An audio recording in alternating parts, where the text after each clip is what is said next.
Welcome back. Let's take a look at how our global economy got to be in such a mess. As we discussed with the Cuban Missile Crisis in 1962, we saw that what started with one small state in the US became a temptation of easy living with no responsibility for paying off those debts. This is something that is felt around the world. I doubt if there's a country in the world right now that doesn't have its fair share of problems with people who are tempted to go into debt for luxuries that they cannot afford. We have only to look at the banking institutions, the financial institutions, with people who've got mortgages for nothing down or just 5 or 10% down, who would not have qualified as creditworthy if the banks had really vetted these people properly. Now let's take a look at cash advances. Again, this is something that credit card companies have made much too easy for its users. If it's used appropriately for emergencies and for nothing else, consumers might be better able to pay off these debts. Unfortunately, many people look at a cash advance differently. They ignore the fact that their finance charges start the minute they make that cash advance, and that interest keeps accruing every single day from the first day of that loan. If they bothered to do the maths, they'd have the option of seeing whether or not taking that cash advance was really of benefit to them. More often than not, these cash advances are not paid off quickly, but they just get added to their ongoing credit card debt. Not enough people look at their statement each month to see how much money is going towards their cash advance and how much money is going towards their monthly charge. And those rates differ greatly. Now let's take a look at balance transfers. The average consumer sees a balance transfer as a quick way to pay off their credit cards, perhaps by combining all their payments into 1, 2 or 3 payments instead of maybe 10 payments. And if it were that simple, perhaps their credit card debt would be much more manageable. But let's look at some of the seductive ways that banks have of tempting you to do these balance transfers.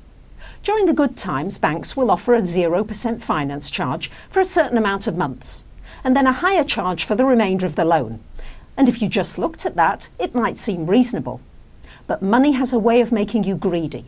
So you may not look too closely at the fact that you might be paying $90 or even $120 for every transaction you make on this balance transfer. Let's say you want to pay off 4 of your credit cards, and you're going to transfer them onto this one credit card so that you've only one payment a month. For each of those 4 cards that you're transferring balances from to this one card, you'll have to pay a fee of at least $90 per transaction. So you'll be paying an extra $360 just for transferring the monies on these 4 cards. So you may be getting 0% financing for 6 months. However, and this is a big however, in smaller print, banks are telling you that they've the right to change that balance transfer offer as they see fit. So now you're thinking, you're going in at 0% for the next 6 months and 9% after that until the balance is paid off. And now a few months later you get your statement in the mail, and if you look closely enough you may be very surprised to see your interest rate go from 9% to 13.9% because your bank does and often will change your original offer. Here's another eye-opener. You call your bank and you want to know what the payoff amount is because now you've got enough money to pay the balance. You ask them to figure out the finance charges and to add it to what you're supposed to be paying. And you think to yourself when you make that payment that you're finished with it. Not so fast. Your next statement comes and lo and behold, there are more finance charges that have been accrued that you still owe. So it's very easy to see how credit card debt starts and how it escalates and how hopeless it seems for a lot of individuals. And if you're one of the many consumers who looks at your statement and says, oh, I just have to pay $15 and that's the minimum amount due, and then you ignore the balance of everything else that's due, then you're one of those people who are just paying down the interest on the loan and not a penny off the principal of the loan. So we've covered credit cards, cash advances and balance transfers. And to summarise, here are my tips. Keep 1 or 2 of your credit cards and cut the rest up.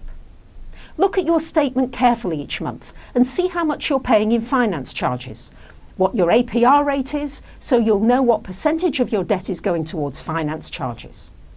Try not to use cash advances and try to pay your credit cards off as quickly as you can, both interest and principal.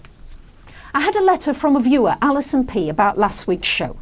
And she says, "Dear Mrs. Goldsmith, on the last show, you told us to deny ourselves something 3 times a day. I did that. It's really difficult, And my children are absolutely impossible when I deny them anything. Isn't there a shortcut to this? Well, thank you for your letter. You're changing habits of a lifetime, and it takes time to make the adjustments. It's always hardest at first, but once you get used to it and you make it into a habit, then it will get easier. Stick with it and you will reap the rewards. And if any viewers have an issue you'd like me to discuss, please contact CTV 03377 7033, email inquiries@ctv.co.nz or write to 249 Madras Street, Christchurch. Next week we'll discuss the housing market, the dangers, the pitfalls and the potential benefits. See you next week.